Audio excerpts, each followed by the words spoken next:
पाहताय महाराष्ट्रातील सर्वात जलद news network Maharashtra police news 24। Paranda तालुक्यातून एक संतापजनक आणि धक्कादायक घटना समोर येत आहे। तुला इथे शेती करू देणार नाही, परंड्यात दलित शेतकऱ्याच्या शेतात तोडफोड, 45,000चे नुकसान, जातीय द्वेषातून बोरमध्ये दगड टाकले, बावची येथील थिटे यांच्यावर 18 सुटीखाली गुन्हा दाखल।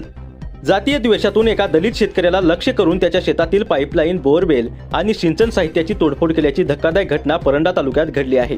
इतकेच नव्हे तर तुला इथे शेती करू देणार नाही असे म्हणत जातीवाचक शिवीगाळ आणि धमक्या दिल्याची घटना समोर येत आहे। या प्रकरणी बावची येथील रामचंद्र विक्रम थिटे यांच्या विरोधात परंडा पोलीस ठाण्यात गुरुवारी दिनांक 26 मार्च रोजी दलित अत्याचार प्रतिबंधक कायद्यानुसार 18 सुटीखाली गुन्हा दाखल करण्यात आलाय। मिळालेल्या माहितीनुसार उमेश भास्कर सोनवणे यांनी परंडा पोलीस ठाण्यात तक्रार दाखल केली आहे। तक्रारीनुसार त्यांच्या बाबजी शिवारातील शेतात ऊसाचे पीक असून पाणी पुरवठ्यासाठी पाईपलाईन आणि बोरवेलची व्यवस्था करण्यात आली होती। शेजारी शेतकरी रामचंद्र थिटे यांनी सोनवणे यांच्या शेतातील पाईपलाईनचे अनेक वेळा तोडफोड करून नुकसान केले आहे। धक्कादायक बाब म्हणजे ही पहिलीच घटना नसल्याचा दावा तक्रारदाराने केला आहे।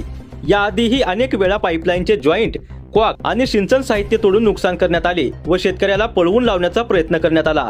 26 मार्च रोजी शेतात शेतकरी सोनवणे गेल्यानंतर बोरमधून पाणी येत नसल्याने पाहणी केली असता बोरचे पाईप, वायर आणि दोरी तोडलेली तसेच बोरच्या पाईपलाईनमध्ये दगड आणि माती टाकून पाणी पुरवठा बंद केल्याचे दिसून आले। या प्रकरणात सुमारे 45,000 रुपयांचे नुकसान झाल्याचा दावा करण्यात आला आहे।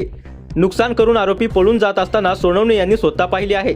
या नुकसानीबाबत आरोपीकडे विचारणा केली असता माझ्या शेताशेजारील शेत घेण्याची तुझी लायकी नाही, तुला इथे शेती करू देणार नाही असे म्हणत जातीवाचक अपमान आणि धमक्या दिल्याचा आरोप तक्रारीत करण्यात आला आहे।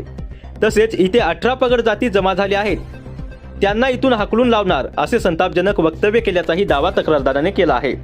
या गंभीर घटनेनंतर परिसरात संतापाचे वातावरण निर्माण झाले असून आरोपीवर कठोर कारवाई करावी अशी मागणी जोर धरत आहे। एका दलित शेतकऱ्याच्या शेतीवर, पाण्यावर आणि उपजीविकेवरच घाला घालण्याचा प्रयत्न करण्यात आला असून या प्रकरणात पोलिसांची पुढील कारवाई काय होते याकडे आता संपूर्ण परंडा तालुक्याचे लक्ष लागले आहे। महाराष्ट्र पोलीस न्यूज 24 साठी महाराष्ट्र राज्य संपादक रमेश मामा गणगे।